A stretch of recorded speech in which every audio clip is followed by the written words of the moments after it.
Venice's environment formalized its cellular urban form. Situated in a saltwater lagoon without access to fresh water, the early modern city unified urban form, architecture, and freshwater infrastructure to collect rainwater and catalyze the metabolic cycle. The city's campos were the early modern solution, serving as public gathering spaces, freshwater filtration, and storage infrastructure. They are an extension of the domestic realm, with residents accessing the wellheads twice per day for water and to socialize. The bulbous cistern receives rainwater from the campo stone surface and surrounding rooftops, filtered by sand. Brick, soft clay, coarse clay separates brackish water from fresh water, which is accessed via the wellheads. On average, the cistern contains 230 liters of fresh water, providing each resident 6 liters per day. There is therefore a proportional relationship between the size of the campo, the number of people it can support, and the responding built architectural density which defines a cell, with the cistern being the generating element. The integrated infrastructural, architectural, and urban form creates a decentralized city through group form. As the population increases, new cells can be continuously constructed to accommodate them. Today, Venice is severed, with its metabolic flesh centralized and transplanted to Marghera through modernization, making its cisterns defunct, eroding its cellularity while decreasing air quality with coal power. Therefore, modern urban extensions do not adhere to the city's identity by relying on the umbilical cord to Marghera. The sewage system is the only remaining early modern infrastructure, whose discharge into the lagoon has increased 48 times due to tourism. With the water now toxic, swimming illegal, and the ecology in decline, the Venetian government has commissioned 3 scales of design to create a contemporary sewage infrastructure which realigns with the city's cellularity and circularity. The early modern Bigolanti functioned as decentralized wellheads, distributing fresh water throughout the city on foot to tourists. Comparably, this bodysuit from year 4 is a low-tech provocation of an externalized waste processing system for humans. Using anaerobic digestion, electricity can be generated from waste.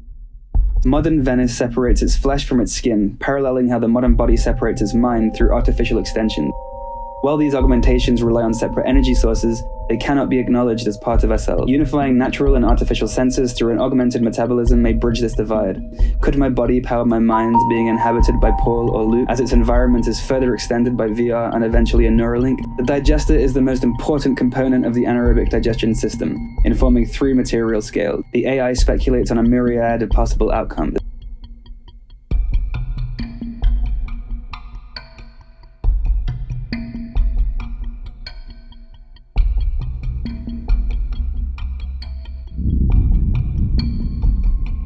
I analyzed heat emission to address the bodily scale. The skin's surface temperature averages 33 to 37 degrees C, meeting the range for efficient bacterial digestion.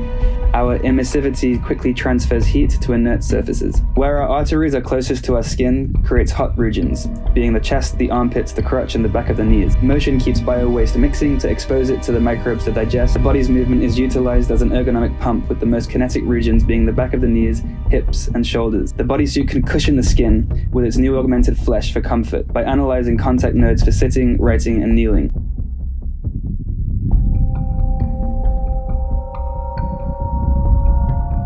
The attributes are averaged with double weighting assigned to heat and movement attribute. Responding to gravity, attributes above the waist are removed. Volume is grown from the attributes.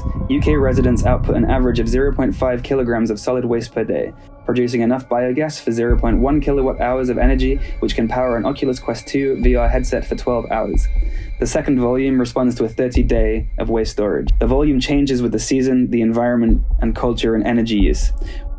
A recursive growth algorithm continually measures the topology of the steepest gradient, stretching it along velocity field lines in a feedback cycle to create a morphology with a maximal surface area within a minimum volume, akin to the stomach. Each velocity field affects growth differently, with velocity 1 balancing curling regions against smoother regions used for structure. Recursion is applied at 2 scales. The synthetic organ meets the natural organ, with removable silicon, solid and liquid waste tubes which feed into the exodigester to be consumed by mesophilic bacteria. As they chew on biomass, they excrete biogas. Undigested and excess matter flows into the base to be used as an organic fertilizer. Hollow connectors allow the suit to be removed and tightened while simultaneously promoting liquid transfer from the front to the back of the suit. This extracted material fragment shows the gradient of stiffened synthetic rubber to flexible silicon, providing structural support and performative elasticity within the single surface, mediated by expansion joint.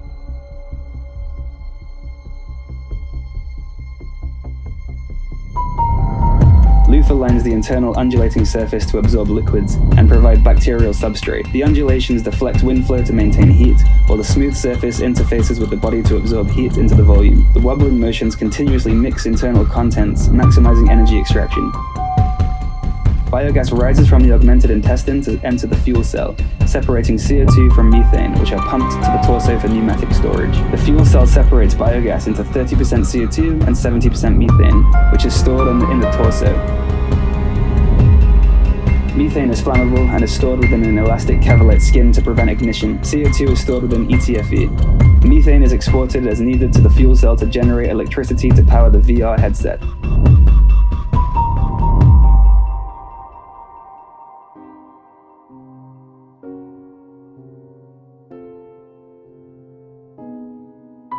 As our bodies morph into cyborgs through the digital exodigestion suit, the buildings that house them are also transforming.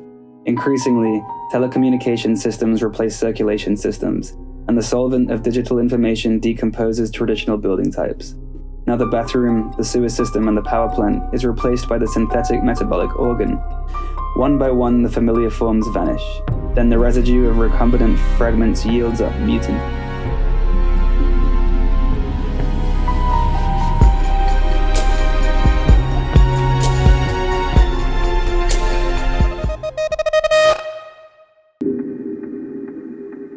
Venice has commissioned 10,000 bodysuits to be active, aimed at tourists as an ecological tech. Without their universal adoption, electricity production and waste processing cannot be addressed at the urban scale, revealed by quantifying the city's waste outflow. The city's waste doubles from January to August in correlation with its population, from 635,000 to 1.5 million, with only 66,000 being resident. The total volume is the equivalent of 5 Eden projects, filled with waste and gas, or 66 Barbican digesters from my 4th year, which provide a total electricity for 16,000 people, or 25% of the residential population. Extracting the Campo Santo Stefano's quantification, this conceptual fragment shows the arteries filling with gas as the population and waste increases. A swollen methane membrane communicates that no electricity is being extracted, while a contraction represents an electrical surge. Carbon dioxide membranes expand and contract as the gas is collected and siphoned for polymer production. The geometrical fluctuations communicate wider urban fluxes to the user, who can understand their environment through the subsequent spatial deformations.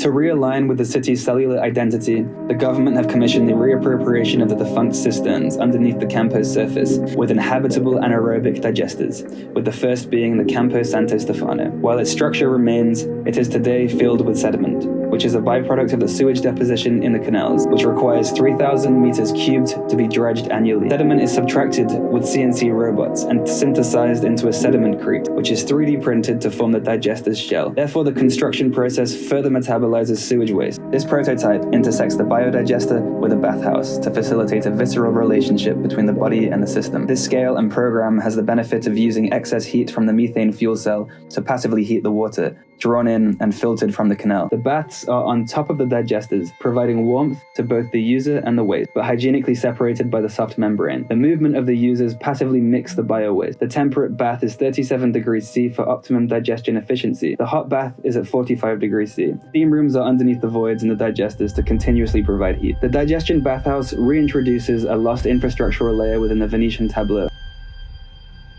This section visualizes volumetric data from January to August. CO2 membranes form roof lights, and internal methane membranes are formally controlled with graded knitted linings. Methane fills throughout the summer and releases in the winter to meet the electricity surge. The proposal is a battery, waste processor, and a destination.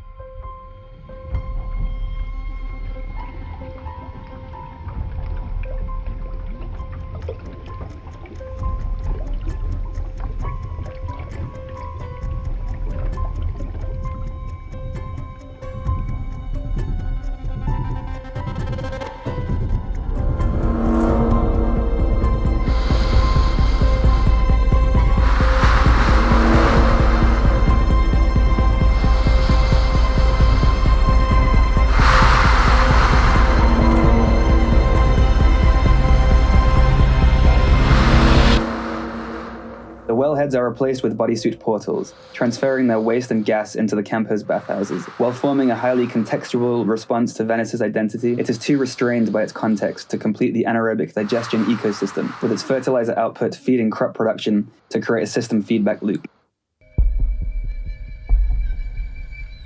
Having been drained from the marshes in the 1800s, the Giardini does not align with the city's cellularity. It receives 600,000 people and their waste during the Biennales, providing an opportunity to test two types of megastructure whose scale supports vertical farming. The central square provides adequate open space to support public greenhouses with south-facing sun. Multiple circulation options are computationally iterated between these nodes, the pavilions and the site entrances, with one frozen in time. A rationalized industrial axis is formed between the pavilions and the canal to export produce. The proposal unifies the national pavilions with the universal architectural need of facilitating people flow, waste flow, and energy flow, and becomes a denationalized pavilion in its own right. The building form lifts people from the ground floor away from industrialized movement. The Giardini main axis forms a modular and deployable digestion network. Industrial modules facilitate hard industrial equipment and exhibition space, while the plugged-in circulation contains waste, gases, and people's movement through the site. Crop processing is contained in the base of the farms with a magway train linking them to the water. Vertical farms grow produce from the output fertilizer, whose light is regulated by the fritted inflatables. Two restaurants serve this produce on site. Large exhibition space expands the Biennale's offer to include bio-art, while the tallest tower contains a viewing platform. The east of the Giardini tests a lighter touch megastructure, which uses the existing buildings as bodies for the inflatable suits, acting as batteries and reconfigurable exhibition spaces. However, this constrains the system to the host building form.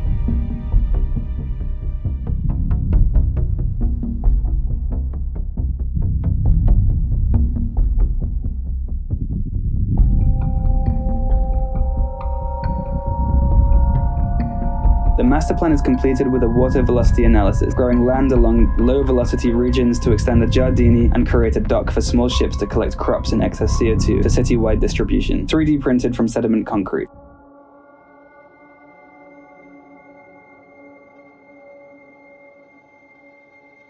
This fragment explores how the megastructure functions as a body and a suit in one. Waste is taken into the industrial module from adjacent pavilions before being pumped into the digestion corridors.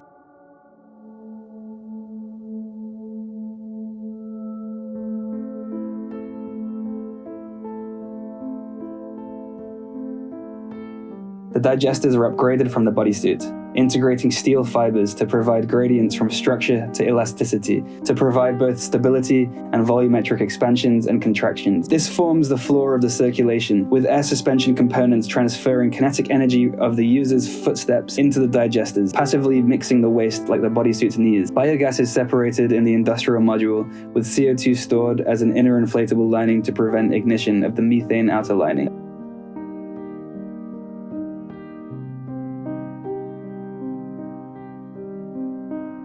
Electricity and heat is output to the pavilion, while fertilizer and CO2 is distributed along the train line to the centralized industrial zone for locally grown produce.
This proposal is a step forward for Venice, which is currently failing to adapt to its contemporary environment. It heals the rift between flesh and skin, gestured by the farming towers, celebrating a new decentralized future for the city, while acknowledging this as the city's systemic urban origin. While the bathhouses provide a sensitive and highly contextual response to the city's challenges through group form, the bodysuit and the megastructure serve as generic prototypes for all cities to morphogenically integrate their metabolic processes into the scale of a building, creating circular feedback loops between waste and resource, users, and environment.